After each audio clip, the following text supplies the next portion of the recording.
हाय, hello, नमस्कार. खूप दिवस झालं ब्लॉग पडला होता, पण रेग्युलर आता पडेल.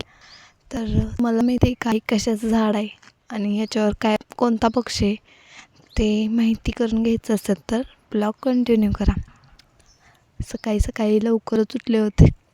आता काय सुट्ट्याच आहेत, त्यामुळे कॉलेज वगैरे नव्हतं, पण तरी पण उठून आवरून वगैरे घेऊन मग नंतर ना जेवण करायचं होतं.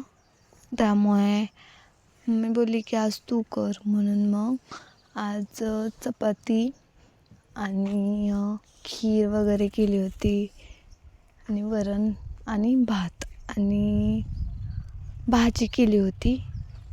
नंतर ना ते करून झाल्यानंतर ना मग थोडंसं इकडे तिकडे करत होतो.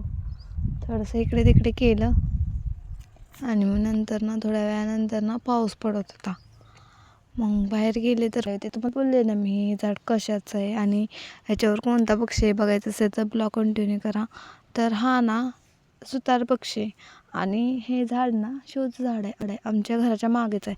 एवढा उंच आहे ना, आणि त्याच्यावर बघा तो ना त्या झाडाला टोची मारत होता. ते का मारतात ते नाही माहिती मला, पण तो टोची मारत होता. तेच बघत बसले. Thank you for watching.